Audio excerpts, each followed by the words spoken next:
بسم اللہ الرحمن الرحیم۔ السلام علیکم ناظرین، کیسے ہیں آپ؟ امید ہے آپ سب خیریت سے ہوں گے۔ اگر آج آپ لوگوں نے درود پاک نہیں پڑھا تو برائے مہربانی درود پاک پڑھ لیجئے۔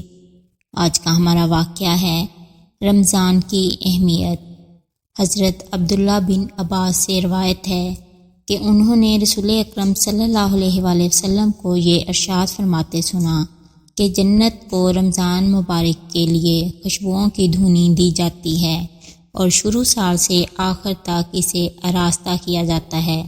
جب رمضان کی پہلی رات ہوتی ہے، عرش کے نیچے سے ایک ہوا چلتی ہے جس کا نام مشیرہ ہے۔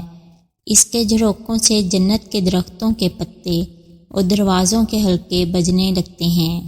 جنت کے دروازے حضور پاک صلی اللہ علیہ وآلہ وسلم کی امت کے لیے کھول دیے جاتے ہیں اور جہنم کے دروازے بند کر دیے جاتے ہیں، اور جبرائیل علیہ السلام کو حکم ہوتا ہے کہ سرکش شیاطین کو قید کر کے گلے میں توق ڈال کر دریا میں پھینک دو تاکہ امت محمدی صلی اللہ علیہ وآلہ وسلم کے روزوں کو خراب نہ کرے۔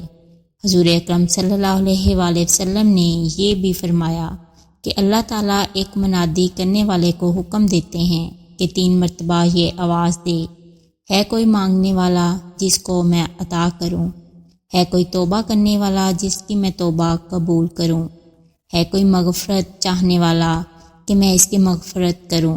حضور اکرم صلی اللہ علیہ وآلہ وسلم رمضان کی اہمیت واضح کرتے ہوئے فرماتے ہیں کہ اگر بندوں کو معلوم ہوتا کہ رمضان کیا ہے تو میری امت تمنا کرتی کہ کاش پورا سال رمضان ہو۔ سبحان اللہ۔